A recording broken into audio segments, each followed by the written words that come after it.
Algo ocurrió el 5 de mayo de 2025 que no puede pasar desapercibido.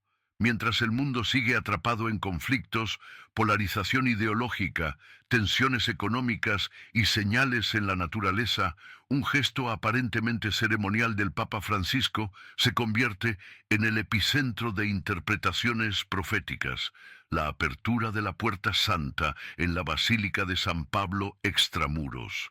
No se trata de una simple tradición religiosa.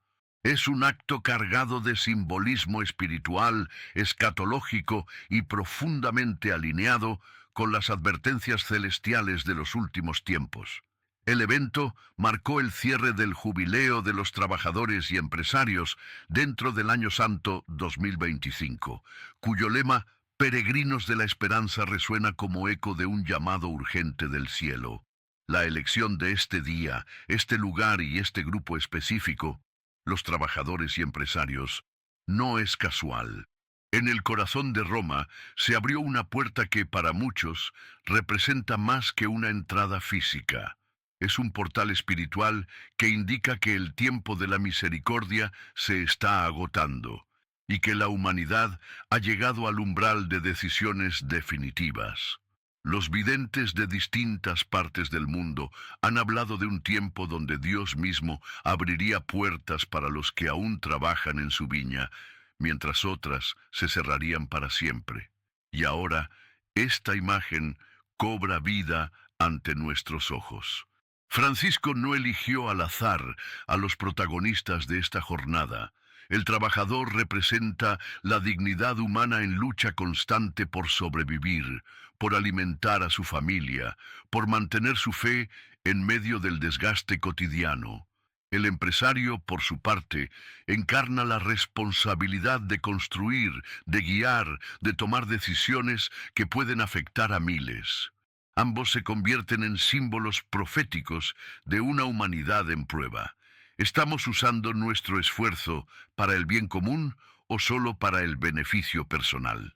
¿Estamos levantando estructuras de justicia o fortalezas de opresión? La apertura de esta puerta santa puede estar señalando una última oportunidad de corregir el rumbo. A lo largo de las Escrituras, las puertas han tenido un significado profundo. Jesús dijo, «Yo soy la puerta. El que por mí entrare, será salvo». También habló de una puerta angosta, difícil de atravesar, y de una puerta que, una vez cerrada, ya no se abrirá. En las revelaciones marianas, especialmente en la Salet, Fátima y Akita, se insiste en la urgencia de la conversión antes de que la puerta de la gracia se cierre. ¿Es esta apertura en Roma una de las últimas manifestaciones visibles de esa gracia? ¿Está el cielo gritando en silencio que el tiempo de actuar ha llegado?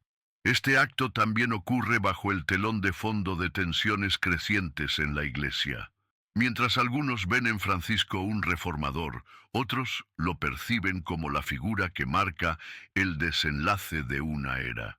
La profecía del obispo vestido de blanco, vista en Fátima, parece resonar con mayor fuerza en cada gesto pontificio. Y si este año santo está centrado en la esperanza, cabe preguntar, ¿esperanza en qué? ¿En una renovación espiritual verdadera o en un tiempo de pruebas sin precedentes que antecede al triunfo del Inmaculado Corazón?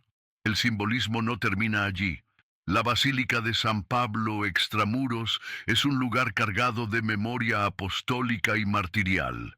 San Pablo, el apóstol de las naciones, predicó en medio de la persecución, fue encarcelado y finalmente decapitado por proclamar la verdad.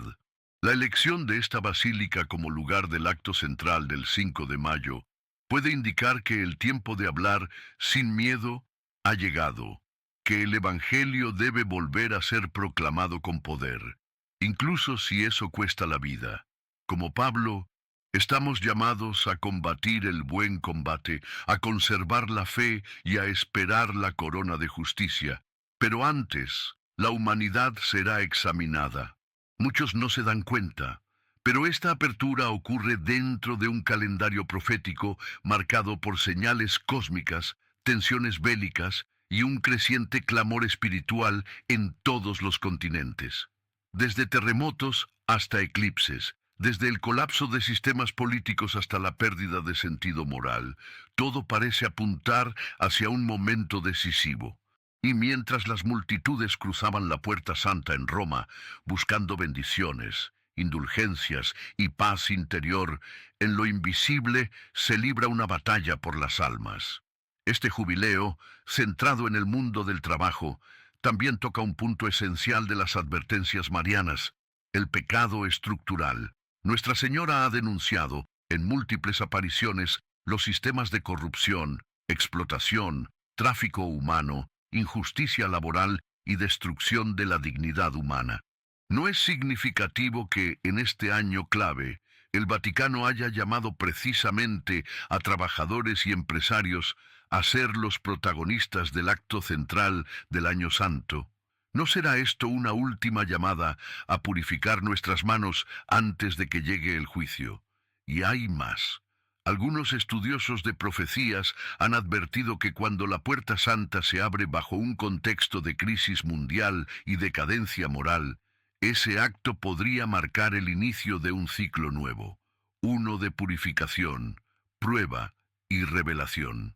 La esperanza de este año no es una esperanza ingenua, sino la fe en que después del crisol surgirá un pueblo renovado.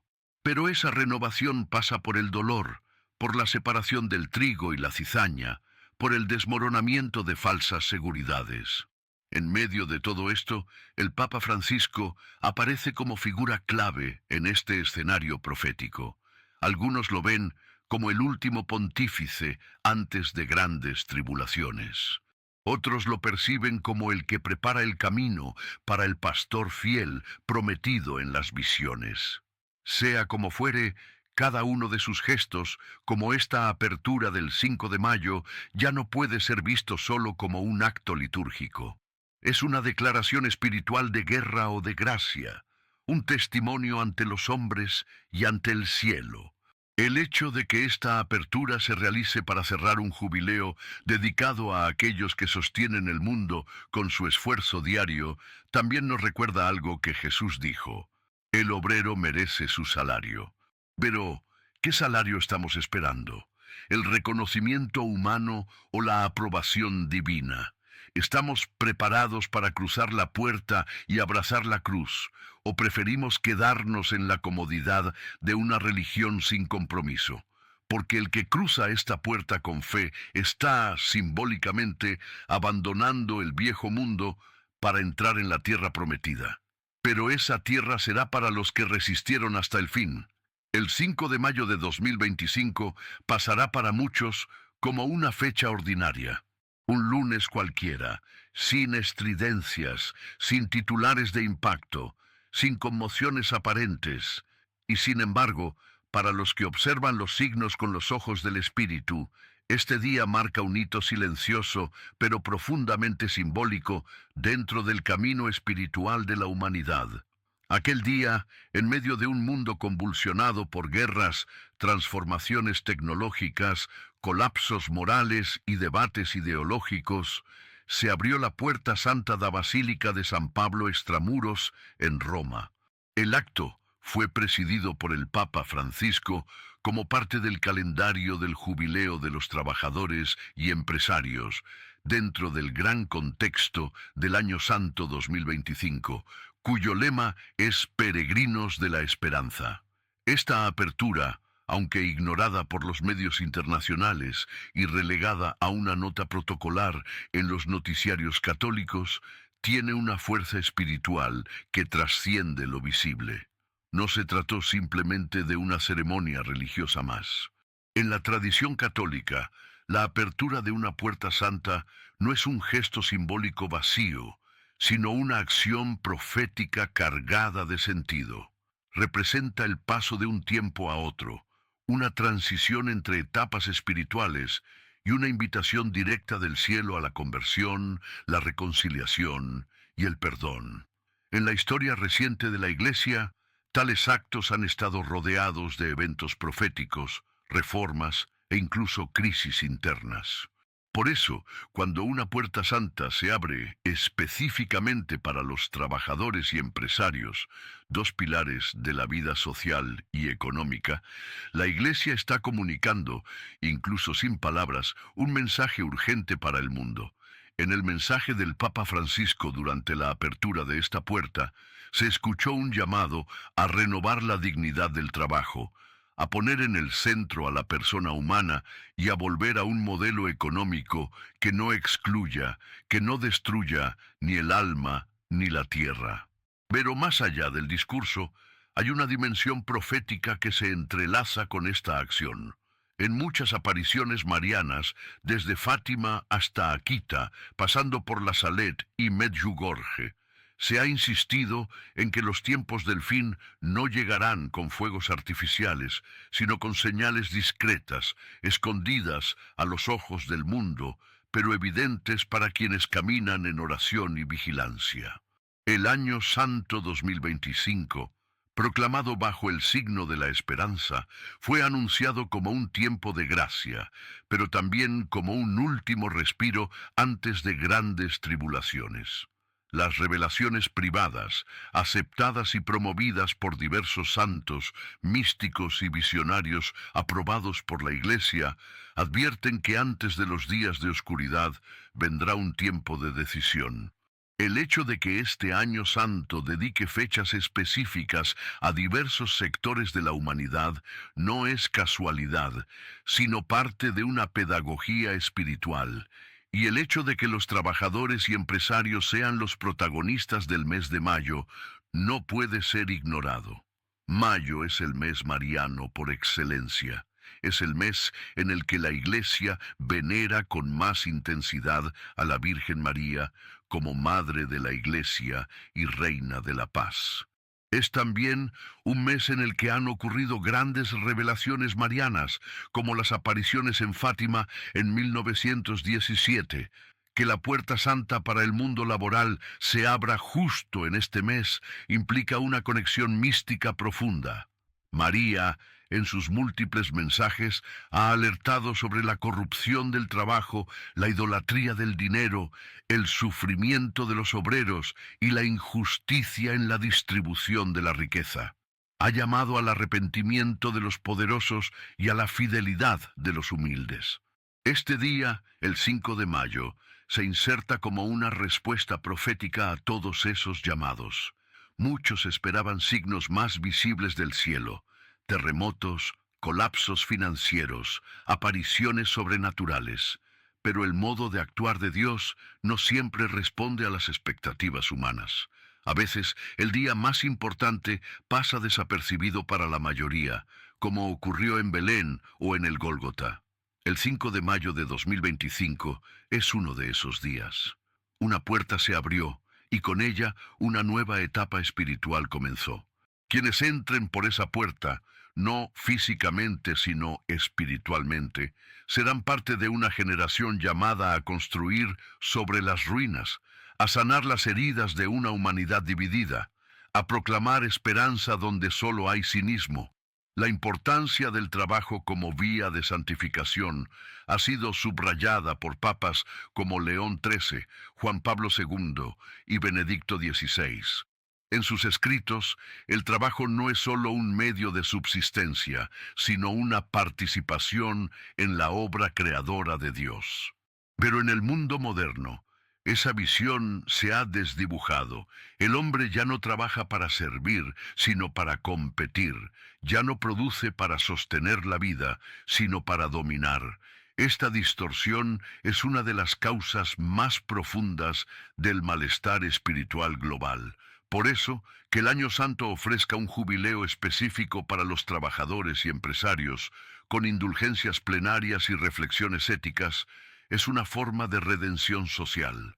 El 5 de mayo se convierte entonces en una fecha que los calendarios profanos olvidarán, pero que quedará grabada en el calendario del cielo como un punto de inflexión.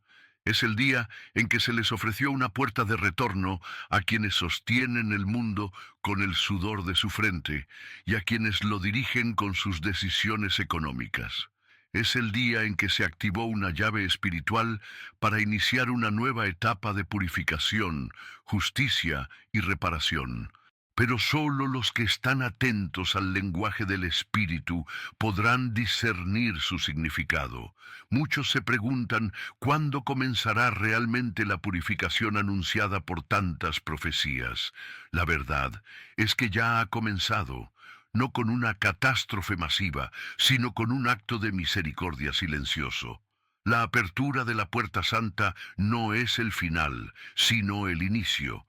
Es la señal de que el tiempo se está cumpliendo y de que cada grupo humano recibirá su oportunidad de conversión antes del juicio. El cielo está marcando cada etapa. Lo que para el mundo fue un evento protocolar, para el alma vigilante es un toque de trompeta. Y ahora surge una pregunta que debe ser respondida en oración y discernimiento. ¿Qué vendrá después de esta puerta abierta? ¿Aprovechamos la oportunidad que nos fue dada o pasamos de largo sin notarla? ¿Tú crees que este día fue una simple coincidencia o un acto profético que marcará el futuro de la humanidad? Deja tu opinión en los comentarios y comparte si sentiste algo especial el 5 de mayo. Desde los tiempos más antiguos, las puertas han ocupado un lugar central en la simbología bíblica. No son meramente estructuras arquitectónicas, sino pasajes sagrados entre dimensiones espirituales, momentos cruciales de la historia de la salvación, y umbrales donde Dios actúa para abrir caminos, sellar destinos y manifestar su voluntad. En la Escritura, cada puerta marca una frontera entre lo profano y lo sagrado, entre la esclavitud y la libertad, entre la muerte y la vida. El simbolismo de la Puerta Santa, tal como lo celebra la Iglesia en los años santos, no surge de una invención litúrgica moderna, sino que hunde sus raíces en un legado profético y bíblico que atraviesa todo el relato de la redención. Una de las primeras grandes referencias al significado de las puertas aparece en el libro del Éxodo, cuando el pueblo hebreo, esclavizado en Egipto, es instruido por Dios para marcar con la sangre del cordero las puertas de sus casas. Esa señal no solo era un escudo físico contra la muerte, sino también una declaración espiritual. Dentro de esas puertas estaba el pueblo escogido, salvaguardado por la obediencia y la fe. La puerta sellada con sangre se convierte así en un signo de salvación, preludio de una nueva era, la del desierto y la alianza. Desde ese momento, cada umbral adquiere un valor espiritual profundo. Es el punto de decisión, el lugar donde se elige permanecer o salir, obedecer o rebelarse, vivir o Jesús perecer. Mismo retoma este lenguaje cuando declara en el Evangelio de Juan: «Yo soy la puerta, el que por mí entrare será salvo». En esta afirmación, Él se presenta no solo como un guía o maestro, sino como el acceso mismo al reino. No se trata de una puerta simbólica cualquiera, sino de un pasaje vivo, una persona que se convierte en el camino hacia la vida eterna. El que cruza esa puerta no solo entra en un espacio espiritual nuevo, sino que es transformado por completo. De ahí que la tradición cristiana haya entendido a Cristo como la única entrada segura al redil del Padre, la única puerta que conduce a pastos eternos. En el Apocalipsis, la visión del cielo también está marcada por puertas. El capítulo 4 comienza con Juan diciendo: «Después de esto miré, y he aquí una puerta abierta en el cielo». Esta imagen anticipa el acceso al misterio divino, la revelación final de los planes de Dios. Es la puerta escatológica que se abre no solo al profeta, sino a toda la humanidad al final de los tiempos. En contraste, más adelante en el mismo libro, se habla de puertas cerradas para los tibios y desobedientes, indicando que no todos encontrarán entrada al reino si no perseveran en la fe y la pureza de corazón. En la tradición profética, las puertas también aparecen como lugares de juicio y encuentro. En muchas culturas antiguas, la puerta de la ciudad era el lugar donde se reunían los ancianos, se dictaban sentencias y se resolvían conflictos. Isaías, Jeremías y Ezequiel aluden a las puertas como puntos donde el pueblo es llamado a la conversión. Pasa por la puerta, allana el camino del pueblo, dice Isaías, anunciando la llegada del Mesías. Y Ezequiel, en su visión del templo restaurado, contempla una puerta oriental sellada por la gloria de Dios, la misma por la cual se dice que el Mesías volverá a entrar. Es en este contexto donde se comprende el significado profundo de la puerta santa en la tradición católica. Cuando se abre una puerta santa durante un jubileo, no se trata simplemente de una ceremonia. Es la actualización litúrgica y espiritual de todas estas realidades bíblicas. Al franquear ese umbral, los peregrinos reviven el paso de la esclavitud a la libertad, del pecado a la gracia. Es una puerta que no se abre por mérito humano, sino por una dispensación extraordinaria de misericordia divina. Cada año santo ofrece una oportunidad única para renovar la alianza con Dios, para dejar atrás el pasado y entrar en una dimensión de esperanza, perdón y restauración. El Catecismo de la Iglesia Católica refuerza este entendimiento al hablar del tiempo favorable para la salvación.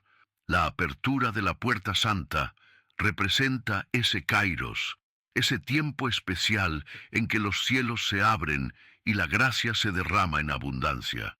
Es una invitación concreta a cruzar con fe, a dejarse transformar por el encuentro con Cristo vivo que espera al otro lado. No es casualidad que la apertura de esta puerta esté acompañada por ritos solemnes, procesiones y oraciones penitenciales. Todo indica que estamos ante un acto profético, una proclamación visible de que Dios sigue actuando en la historia y ofreciendo caminos de regreso a su corazón. En el plano espiritual, cada ser humano posee también su propia puerta interior. Apocalipsis 3:20 resuena como un eco íntimo. He aquí que estoy a la puerta y llamo. Si alguno oye mi voz y abre, entraré a él y cenaré con él. Esta puerta no se abre con llaves físicas, sino con la disposición del alma. Cada jubileo, cada apertura de una puerta santa en la tierra busca suscitar esa apertura interior. No sirve de nada cruzar umbrales externos si el corazón permanece cerrado. La verdadera conversión comienza allí donde el alma, al escuchar la voz del pastor, decide abrirse a su presencia. Además, en el contexto escatológico, muchas revelaciones privadas, especialmente marianas, han hablado de puertas como signos de separación entre el tiempo de la misericordia y el tiempo de la justicia. En varios mensajes proféticos se advierte que llegará un momento en que la puerta de la gracia se cerrará, tal como se cerró la puerta del arca en tiempos de Noé. Esta imagen sirve como un llamado urgente. Mientras la puerta está abierta, hay tiempo para regresar, pero una vez que se cierre, no habrá marcha atrás. La puerta santa, entonces, no es solo una invitación, sino también una advertencia sagrada. La historia de la humanidad, desde el Génesis hasta el Apocalipsis, está marcada por puertas abiertas y cerradas. Desde la expulsión de Adán y Eva del paraíso, cuando Dios colocó querubines para guardar la entrada, hasta la visión final de la Jerusalén celestial, cuyas puertas nunca se cerrarán porque no habrá más noche. Todo está atravesado por el simbolismo de acceso o exclusión, de entrada o exilio, de luz o tiniebla. El cristiano está llamado a discernir en cada etapa de su vida cuáles son las puertas que Dios le abre y a no temer cruzarlas cuando Él llama. Hoy, al contemplar el acto solemne de apertura de una puerta santa en este año jubilar, no estamos simplemente frente a un gesto litúrgico.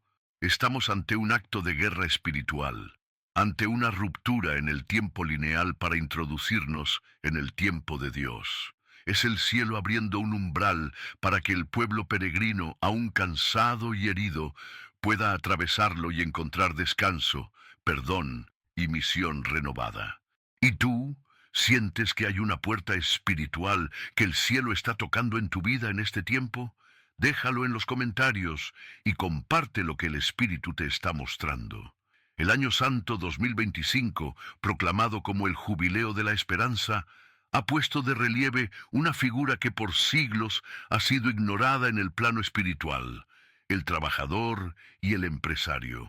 En una sociedad marcada por la prisa, la competencia feroz y el desencanto generalizado, estos dos actores, tan distintos y a la vez tan complementarios, emergen como los nuevos peregrinos de la esperanza. Pero ¿qué significa realmente este título? ¿Qué papel espiritual desempeñan en un mundo que parece caminar hacia la desesperanza?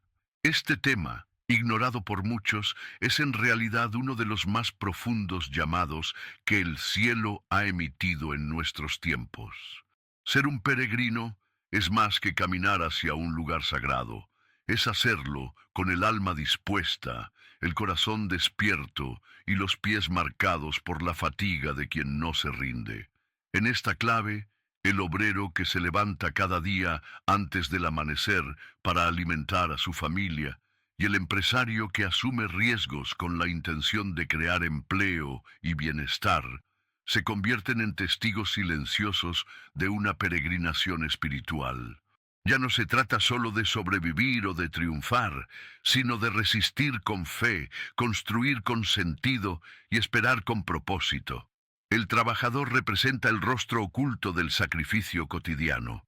Sus manos, a menudo invisibles en los grandes discursos, llevan en sí el eco del taller de Nazaret. Allí, Jesús trabajó con San José en el anonimato absoluto, enseñándonos que el trabajo humano tiene valor eterno cuando se ofrece como oración. Cada jornada de labor se convierte entonces en un altar donde se eleva la dignidad del hombre, incluso en las condiciones más duras. El sudor del trabajador, ignorado por los poderosos, es contado por el cielo, pero también el empresario, en su justa dimensión, puede ser un peregrino de la esperanza. En tiempos donde la codicia ha deformado la figura del emprendedor, surge con fuerza una nueva generación de líderes conscientes que comprenden que su poder no es un privilegio, sino una responsabilidad. Empresarios que no solo buscan beneficios económicos, sino que preguntan: ¿estoy siendo instrumento de justicia? ¿Estoy edificando un modelo de negocio que dignifique al ser humano? ¿Estoy dejando espacio para la providencia divina en mis decisiones? Cuando estas preguntas se hacen desde la verdad interior, el empresario se transforma en un sembrador de esperanza en el terreno infértil de una economía muchas veces deshumanizada. Ambas figuras, trabajador y empresario, forman parte de un mismo cuerpo, el cuerpo social. Y como todo cuerpo, requiere de armonía para no autodestruirse. El Papa Francisco ha señalado repetidamente que no puede haber justicia social sin trabajo digno, ni trabajo digno sin estructuras que lo permitan. Esto implica que ambos deben verse no como enemigos, sino como aliados en una batalla espiritual que va más allá del mercado, la batalla por la dignidad humana. En las Sagradas Escrituras encontramos modelos que iluminan esta perspectiva. San Pablo, por ejemplo, fue fabricante de tiendas y nunca dejó de trabajar con sus manos, aunque fuera apóstol. En sus cartas insiste en que el que no trabaja, que no coma, pero también exhorta a los amos a tratar a sus siervos con justicia, recordando que todos tenemos un único Señor en los cielos. El equilibrio entre el esfuerzo individual y la responsabilidad social es, pues, profundamente bíblico. A esto se suma la visión profética de los tiempos. La Virgen María, en múltiples apariciones, ha advertido sobre la purificación venidera del mundo, y en muchas de ellas se refiere indirectamente a estos peregrinos ocultos que sostienen el tejido social con su fidelidad silenciosa. Son los justos anónimos que, sin buscar protagonismo, mantienen encendida la llama de la caridad, del trabajo honesto, del servicio oculto. Son estos los que, según los profetas, serán preservados en tiempos de prueba.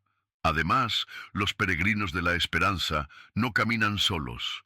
Cada acto de esfuerzo, cada decisión tomada con conciencia, cada injusticia soportada con fe, forma parte de un camino colectivo. La peregrinación, en este sentido, es eclesial. No es el viaje del individuo aislado, sino de un pueblo que marcha, que tropieza, que se levanta y que espera. En este pueblo, los trabajadores y empresarios tienen un rol clave, unos con su resistencia silenciosa, otros con su liderazgo con alma. Cabe entonces una pregunta necesaria: ¿cómo transformar lo ordinario en sagrado? La respuesta está en la intención, en la conciencia, en el ofrecimiento. Cuando un obrero dedica su trabajo al Señor, incluso las tareas más rutinarias se vuelven semillas de eternidad. Cuando un empresario coloca en primer lugar al ser humano, su empresa se convierte en una plataforma de redención, un taller donde el reino de Dios se gesta silenciosamente. El Jubileo del Año Santo 2025 es una oportunidad única para reconciliar estos mundos. No se trata de discursos vacíos ni de estrategias de imagen. Se trata de un llamado a mirar con ojos nuevos a aquellos que cada día levantan, con esfuerzo, los pilares de la civilización. El trabajador y el empresario no son piezas descartables de un engranaje impersonal, son protagonistas de una epopeya espiritual en la cual el cielo no permanece indiferente. Estamos, quizás sin darnos cuenta, en los umbrales de una transformación profunda. El cielo está convocando a los que aún creen, a los que aún trabajan con el alma, a los que aún emprenden con visión profética. Es tiempo de reconocer en los rostros cansados de los obreros y en las decisiones de los líderes justos una nueva forma de santidad, la santidad en lo cotidiano, la santidad en la responsabilidad, la santidad en medio de la presión. Muchos peregrinos caminan por Tierra Santa, por santuarios reconocidos, pero hay otros millones que caminan por fábricas, oficinas, calles, mercados, escuelas, hospitales. Son los peregrinos de la esperanza. No llevan túnicas ni bastones, sino mochilas pesadas y agendas apretadas. No hacen ruido, pero su presencia sostiene el mundo. Ahora que lo has leído, dime, ¿conoces a alguien que esté caminando como un verdadero peregrino de la esperanza sin saberlo? ¿Eres tú uno de ellos sin darte cuenta? Escríbelo en los comentarios y comparte cómo vives tu trabajo o tu liderazgo con fe y propósito. Desde los albores del siglo XIX hasta el umbral del siglo XXI, 3 apariciones marianas han resonado con fuerza profética en los corazones de creyentes y escépticos por igual: Fátima, La Salette y Akita. En cada una, la Virgen María no vino a entregar simples palabras de consuelo, sino advertencias urgentes, a menudo dolorosas, que señalan el rumbo de una humanidad alejada de Dios. Estas 3 revelaciones, separadas por continentes y generaciones, conforman un hilo invisible que atraviesa el tiempo y la historia, urgiendo al mundo entero a una decisión inmediata: conversión o purificación. La conexión entre ellas no es fortuita, sino profundamente espiritual y deliberadamente profética. En La Salette, un pequeño pueblo en los Alpes franceses, María se apareció en 1846 a 2 niños pastores, Mélanie Calvat y Maximin Giraud. A través de lágrimas silenciosas, la señora vestida de luz denunció el abandono de la fe por parte del pueblo, la profanación del domingo y la blasfemia creciente contra el nombre de Dios. Sus palabras no eran meramente morales, sino escatológicas. Anunció que si el pueblo no se convertía, habría castigos severos, incluida la carestía, la peste, la guerra y un colapso social generalizado. Uno de los aspectos más estremecedores de la Salet fue la advertencia sobre la corrupción dentro del mismo clero, un tema que se repetiría posteriormente en otras revelaciones. Décadas más tarde, en 1907, en una pequeña aldea portuguesa llamada Fátima, tres niños, Lucía, Francisco y Jacinta, serían testigos de otra poderosa aparición de la Virgen. A lo largo de 6 meses, del 13 de mayo al 13 de octubre, María comunicó un mensaje urgente centrado en la oración, la penitencia y la conversión. El mensaje de Fátima incluyó una visión del infierno que dejó una marca imborrable en los niños, así como una predicción de una guerra aún más terrible si el mundo no se enmendaba tras la Primera Guerra Mundial. También advirtió que Rusia esparciría sus errores por el mundo si no era consagrada a su inmaculado corazón. El llamado de Fátima no era simbólico. Era una directiva espiritual con consecuencias globales. Pero lo más impactante fue el llamado a una devoción reparadora y a la consagración de las naciones. María no solo pidió rezar el rosario diariamente, sino también hacer sacrificios por los pecadores. En sus palabras estaba contenida una medicina para el alma colectiva del mundo. Lucía, la vidente principal, continuaría recibiendo mensajes aún décadas después, reafirmando que el tiempo de gracia no sería eterno. Lo que comenzó en Fátima como una súplica, progresivamente se tornó en una última advertencia. Finalmente, en Akita, Japón, en el año 1973, la Virgen volvió a manifestarse. Esta vez a una religiosa japonesa, la hermana Agnes Sasagawa, quien recibía mensajes desde una estatua de madera de María que lloraba lágrimas humanas. La conexión con Fátima fue directa. María misma dijo que el mensaje de Akita era una continuación del de Fátima. En su contenido, advertía que si el mundo no se arrepentía, Dios enviaría un castigo más terrible que el diluvio. Fuego caerá del cielo, decía la Virgen, y una gran parte de la humanidad será aniquilada. A diferencia de las otras apariciones, el mensaje de Akita contenía un matiz de ultimátum final. Ya no era un llamado preventivo, sino una alerta de que el tiempo se estaba agotando. Un elemento común en las tres apariciones es el sufrimiento de la Iglesia. En la Salet, María predijo una apostasía generalizada entre los consagrados y el surgimiento de una iglesia de Satanás paralela a la verdadera. En Fátima, la tercera parte del secreto revelado en 2000 hablaba del obispo vestido de blanco, que sufre y muere mártir, imagen que muchos relacionan con los tiempos de crisis eclesial. En Akita, María dijo que el demonio se infiltrará hasta en la iglesia, al punto de ver cardenales contra cardenales, obispos contra obispos. Esta insistencia no es una coincidencia. Apunta a una purificación interna antes de la purificación mundial. Otro punto clave es la referencia al castigo. La Salet lo presenta como una serie de flagelos naturales y sociales. Fátima como una guerra devastadora y la propagación del comunismo. Akita como una destrucción directa y global por fuego. Todas las advertencias coinciden en que estos males no son voluntad de Dios, sino consecuencias del rechazo de la humanidad al amor divino. El castigo entonces no es una venganza, sino el último recurso de la justicia divina para detener una caída irreversible hacia la perdición. A lo largo de estas revelaciones, la Virgen no deja de ofrecer una vía de escape: la conversión del corazón, la oración fervorosa, especialmente del rosario, el sacrificio ofrecido con amor, la adoración eucarística y la consagración a su inmaculado corazón. En todas ellas, María aparece como madre dolida, no como jueza, advirtiendo no por terror, sino por compasión. Sus mensajes no tienen como fin generar miedo, sino despertar almas dormidas que ya no escuchan la voz de la conciencia. Hoy, con la apertura de la Puerta Santa en 2025 y los signos de inestabilidad moral, social y espiritual en aumento, muchos comienzan a ver la realización gradual de estas advertencias. El jubileo de los trabajadores, que parece en apariencia solo un evento litúrgico, tiene un eco profundo en estas profecías.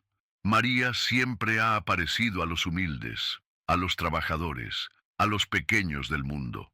Su llamado a la conversión es también un llamado a la dignificación de la vida interior, al retorno del alma al Creador. La Salet señaló el inicio del proceso. Fátima elevó el tono. Akita lo selló con una advertencia final. No se trata de tres mensajes distintos, sino de un solo grito materno que se ha repetido a lo largo del tiempo con mayor urgencia. La humanidad está aún a tiempo de responder, pero cada día que pasa sin conversión acerca al mundo al umbral de lo irreversible. Y es en este punto donde cada alma es llamada a decidir de qué lado estará cuando el velo se rasgue y las advertencias se conviertan en cumplimiento. ¿Has percibido esta conexión entre las apariciones? ¿Cuál crees tú que es la advertencia más ignorada por el mundo de hoy? Responde en los comentarios y comparte tu reflexión espiritual. Desde los albores del cristianismo, los jubileos han sido vistos como tiempos especiales de gracia, perdón y conversión.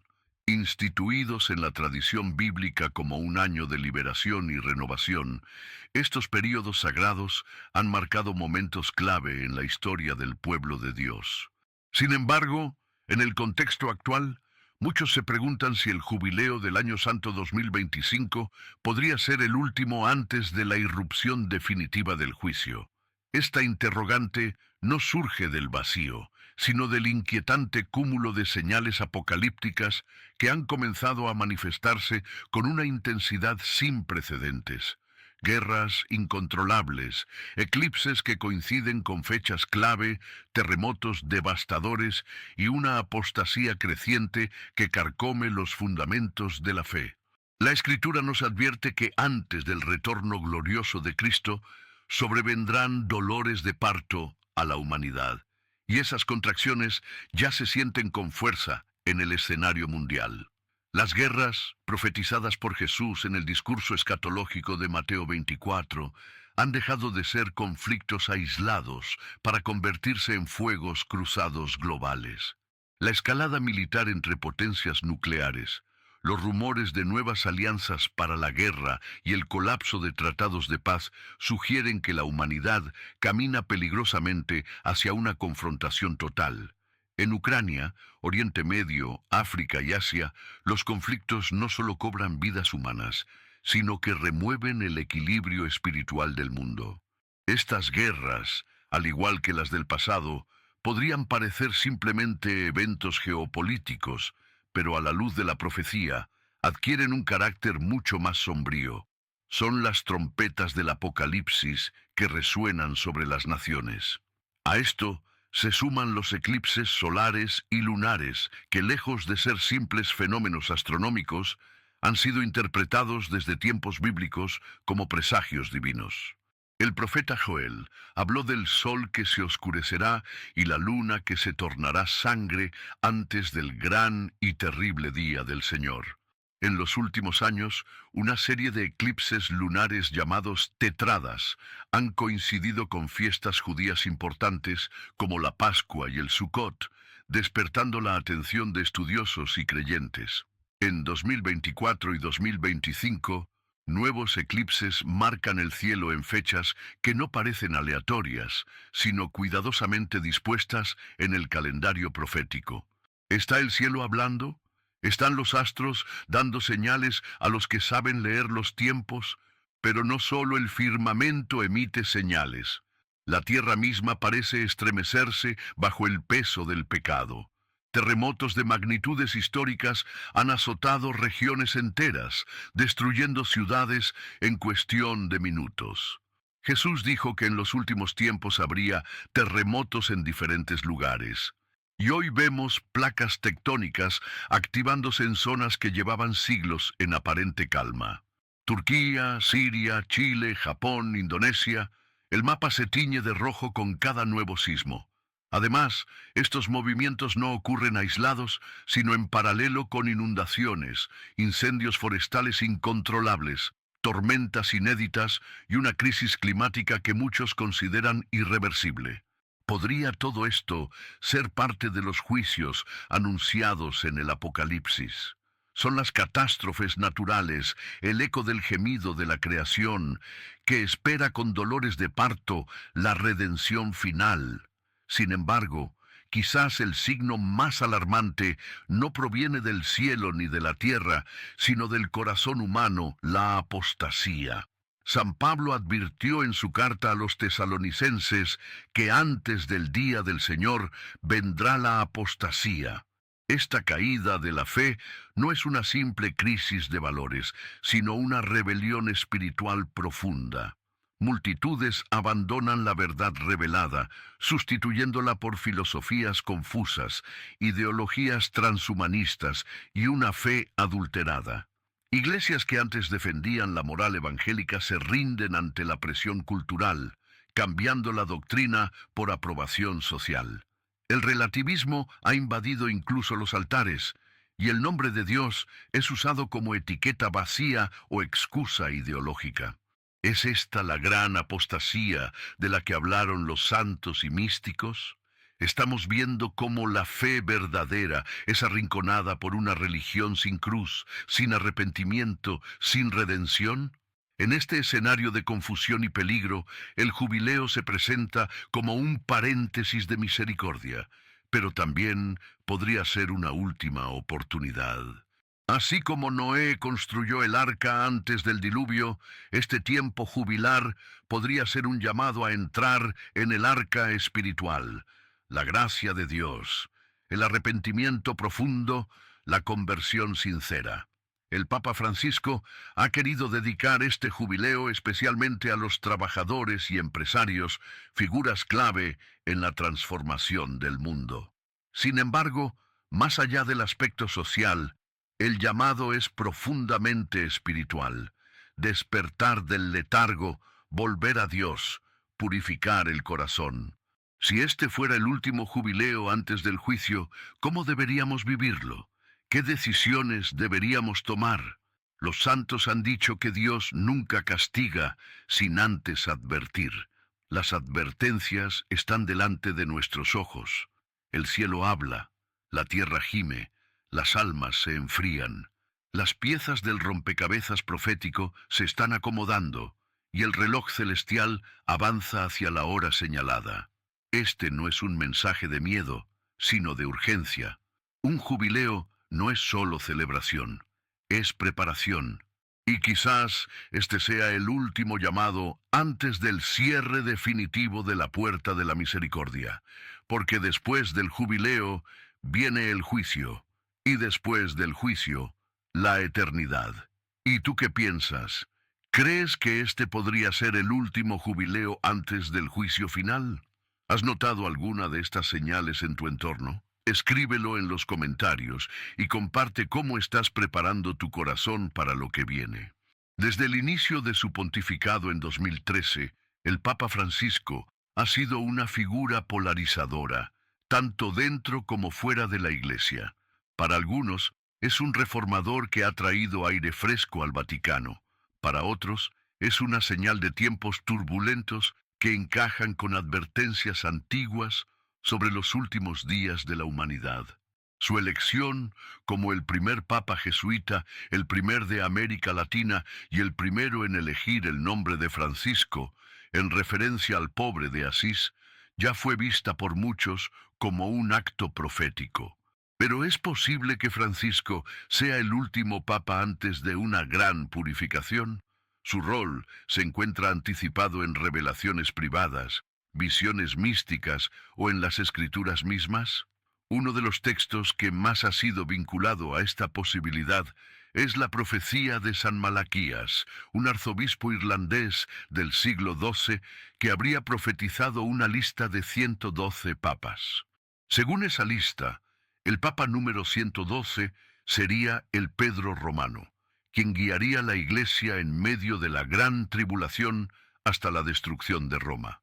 El Papa Benedicto XVI habría sido el número 111, dejando a Francisco como una figura fuera del esquema convencional, o como una encarnación simbólica del propio Pedro Romano, aunque no lleve ese nombre. Francisco ha demostrado un amor profundo por los pobres, los migrantes y la creación, aspectos que también aparecen en los mensajes marianos como condiciones esenciales de conversión para la humanidad. Sin embargo, su pontificado también ha estado marcado por una creciente confusión doctrinal, tensiones internas y una gran división espiritual dentro del cuerpo eclesial. Los mensajes de la Virgen María en Fátima, La Salette y Akita advierten sobre una gran apostasía que comenzaría desde la cumbre de la Iglesia. En Akita, Japón, la Virgen habla de una lucha entre cardenales contra cardenales, obispos contra obispos, y de una Iglesia dividida por dentro. Muchos ven en el contexto actual un eco de esas palabras. Las decisiones pastorales del Papa Francisco, como el acceso a los sacramentos en situaciones irregulares, la ambigüedad en temas morales y su apertura hacia posturas antes consideradas heterodoxas, han sido interpretadas como señales de cumplimiento de esas advertencias. A esto se suma el fuerte énfasis que Francisco ha puesto en la fraternidad universal, un concepto que ha sido celebrado por organismos globalistas y líderes de otras religiones, pero que ha causado inquietud entre fieles que temen que este enfoque diluya la singularidad de Cristo como único Salvador. Algunos teólogos escatológicos ven en este impulso hacia una religión global una preparación espiritual para el gobierno del Anticristo, anunciado en el Apocalipsis como una bestia que exige adoración y promueve la falsa paz.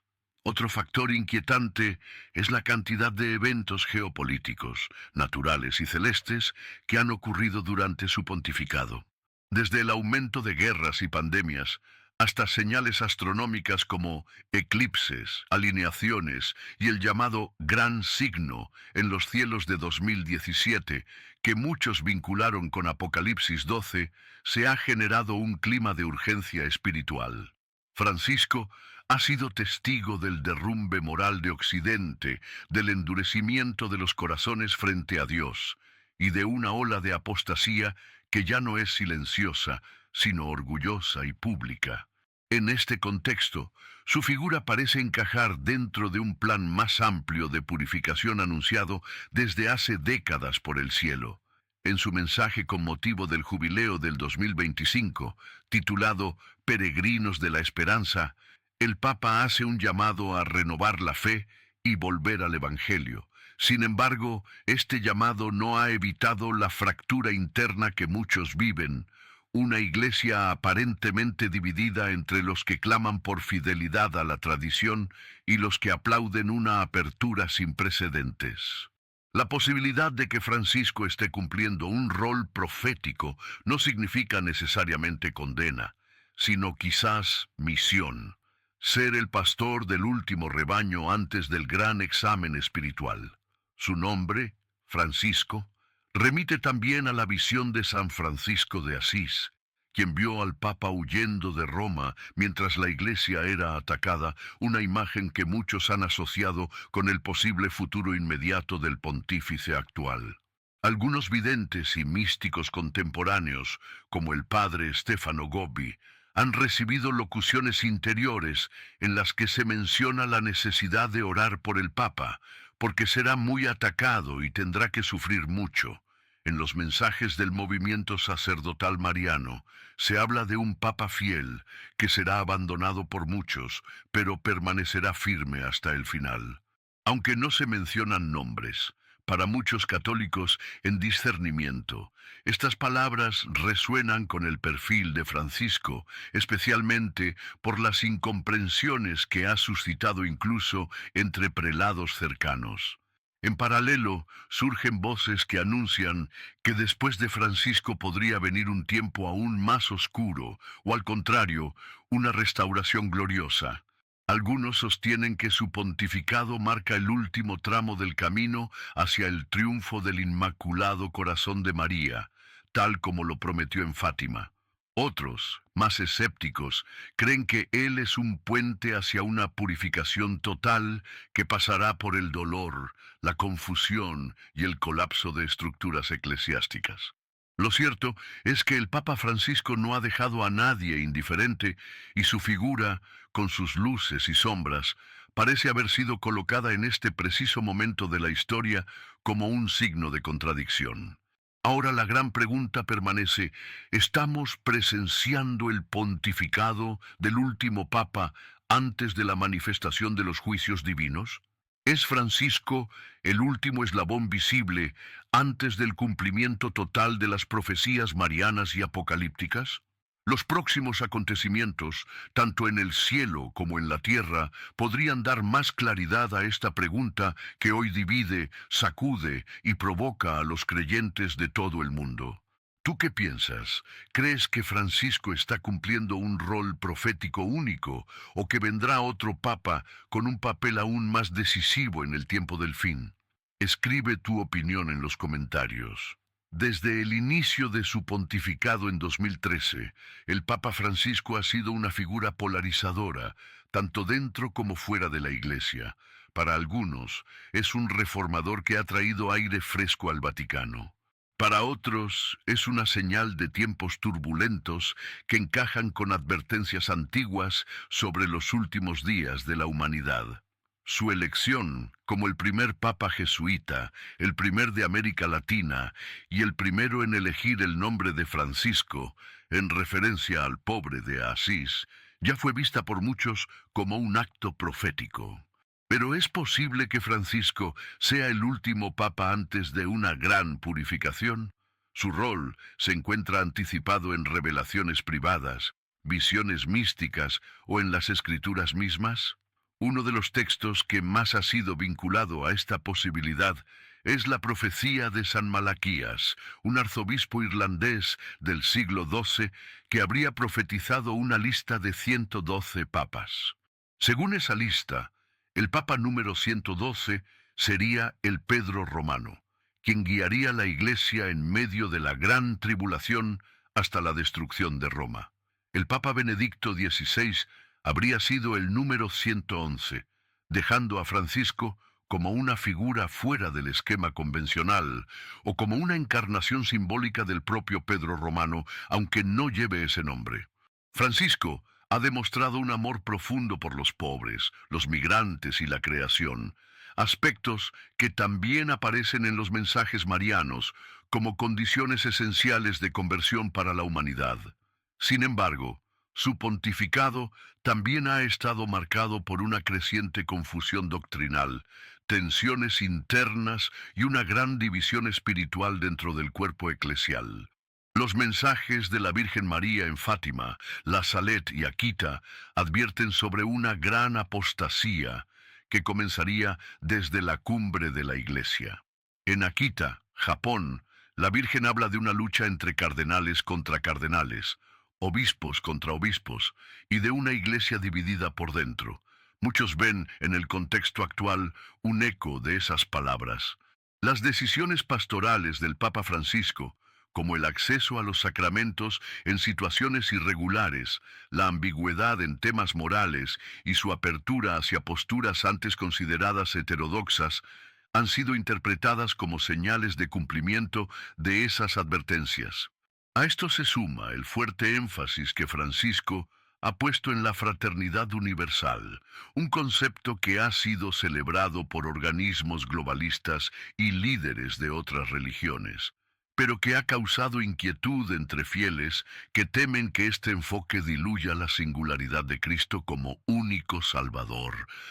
Algunos teólogos escatológicos ven en este impulso hacia una religión global una preparación espiritual para el gobierno del anticristo, anunciado en el Apocalipsis como una bestia que exige adoración y promueve la falsa paz. Otro factor inquietante es la cantidad de eventos geopolíticos, naturales y celestes que han ocurrido durante su pontificado. Desde el aumento de guerras y pandemias, hasta señales astronómicas como eclipses, alineaciones y el llamado Gran Signo en los cielos de 2017, que muchos vincularon con Apocalipsis 12, se ha generado un clima de urgencia espiritual. Francisco ha sido testigo del derrumbe moral de Occidente, del endurecimiento de los corazones frente a Dios y de una ola de apostasía que ya no es silenciosa, sino orgullosa y pública. En este contexto, su figura parece encajar dentro de un plan más amplio de purificación anunciado desde hace décadas por el cielo. En su mensaje con motivo del jubileo del 2025, titulado Peregrinos de la Esperanza, el Papa hace un llamado a renovar la fe y volver al Evangelio. Sin embargo, este llamado no ha evitado la fractura interna que muchos viven, una iglesia aparentemente dividida entre los que claman por fidelidad a la tradición y los que aplauden una apertura sin precedentes. La posibilidad de que Francisco esté cumpliendo un rol profético no significa necesariamente condena, sino quizás misión: ser el pastor del último rebaño antes del gran examen espiritual.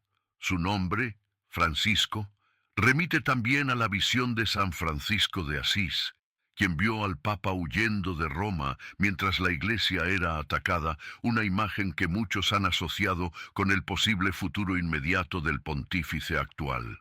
Algunos videntes y místicos contemporáneos, como el padre Stefano Gobbi, han recibido locuciones interiores en las que se menciona la necesidad de orar por el Papa, porque será muy atacado y tendrá que sufrir mucho. En los mensajes del movimiento sacerdotal mariano se habla de un Papa fiel que será abandonado por muchos, pero permanecerá firme hasta el final. Aunque no se mencionan nombres, para muchos católicos en discernimiento, estas palabras resuenan con el perfil de Francisco, especialmente por las incomprensiones que ha suscitado incluso entre prelados cercanos. En paralelo, surgen voces que anuncian que después de Francisco podría venir un tiempo aún más oscuro, o al contrario, una restauración gloriosa. Algunos sostienen que su pontificado marca el último tramo del camino hacia el triunfo del Inmaculado Corazón de María, tal como lo prometió en Fátima. Otros, más escépticos, creen que él es un puente hacia una purificación total que pasará por el dolor, la confusión y el colapso de estructuras eclesiásticas. Lo cierto es que el Papa Francisco no ha dejado a nadie indiferente y su figura, con sus luces y sombras, parece haber sido colocada en este preciso momento de la historia como un signo de contradicción. Ahora la gran pregunta permanece: ¿estamos presenciando el pontificado del último Papa antes de la manifestación de los juicios divinos? ¿Es Francisco el último eslabón visible antes del cumplimiento total de las profecías marianas y apocalípticas? Los próximos acontecimientos, tanto en el cielo como en la tierra, podrían dar más claridad a esta pregunta que hoy divide, sacude y provoca a los creyentes de todo el mundo. ¿Tú qué piensas? ¿Crees que Francisco está cumpliendo un rol profético único o que vendrá otro papa con un papel aún más decisivo en el tiempo del fin? Escribe tu opinión en los comentarios. La Iglesia atraviesa uno de los momentos más delicados de su historia reciente. Desde el exterior se percibe como una institución debilitada, herida por escándalos, tensiones internas y una creciente pérdida de credibilidad moral. Desde el interior, muchos fieles sienten confusión, abandono espiritual y una falta de guía clara ante los desafíos contemporáneos. Todo esto ocurre mientras el mundo avanza hacia una transformación cultural acelerada, donde lo sagrado es marginado y lo profano se exalta. En medio de este escenario convulso, la Iglesia se encuentra